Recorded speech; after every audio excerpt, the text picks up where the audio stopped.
രാവണേശ്വരത്തിന്റെ തുടക്കം കുറിക്കുന്നത് തണ്ണോട്ട് നാടിന്റെ കിഴക്കുവശമായ കളിയങ്ങാനം മുതലാണ്. ഇവിടുന്ന് തുടങ്ങുന്നു നമ്മുടെ ജലസ്രോതസ്സിന്റെ ആരംഭവും. കിഴക്കുഭാഗം കളിയങ്ങാനവും പടിഞ്ഞാറുഭാഗം കൊടിയലങ്ങാൽ മുതൽ ചിത്താരിപ്പുഴ കുന്നത്തുകടവ് വരെ നീണ്ടുപരന്നു കിടക്കുന്നു. ഇതിന്റെ വടക്കുഭാഗത്ത് പള്ളിക്കര പഞ്ചായത്തും തെക്കുഭാഗം വേലാശ്രം നാടിന്റെ കുറച്ചു ഭാഗവുമാണ് സ്ഥിതി ചെയ്യുന്നത്. തണ്ണോട്ട് ശ്രീ മഹാവിഷ്ണു ക്ഷേത്രം വളരെ പഴക്കം ചെന്ന ക്ഷേത്രമാണ് തണ്ണോട്ട് ശ്രീ മഹാവിഷ്ണു ക്ഷേത്രം. ക്ഷേത്രത്തിന്റെ പഴക്കം എത്രയെന്ന് നിശ്ചയമില്ല.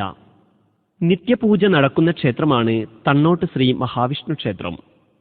തണ്ണോട്ടപ്പന്റെ ആരൂഢമാണ് ഈ ക്ഷേത്രം. പൊതുവെ വാഴുന്നവരുടെ അധീനതയിലാണ് രാവണേശ്വരത്തെ പല ക്ഷേത്രങ്ങളും കാണപ്പെട്ടത്. അതിന്റെ ഫലമായി തണ്ണോട്ട് ക്ഷേത്രം ഇന്ന് അരവത്ത് വാഴുന്നവരുടെ അധീനതയിലാണ്. നാട്ടുകാരുടെ സഹകരണത്തോടെയാണ് ഇവിടെ ഉത്സവം നടത്തുന്നത്.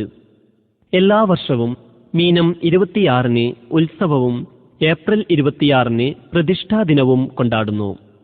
ഇപ്പോൾ നാട്ടുകാരുടെയും നാട്ടിലെ ഗൾഫ് മലയാളികളുടെയും സഹകരണത്തോടെ ഇവിടെ ക്ഷേത്രത്തിന്റെ നവീകരണം നടത്തിക്കൊണ്ടിരിക്കുകയാണ്. രാവണേശ്വരം പരിധിയിലെ ഏക മഹാവിഷ്ണു ക്ഷേത്രമാണ് തണ്ണോട്ട് ശ്രീ മഹാവിഷ്ണു ക്ഷേത്രം.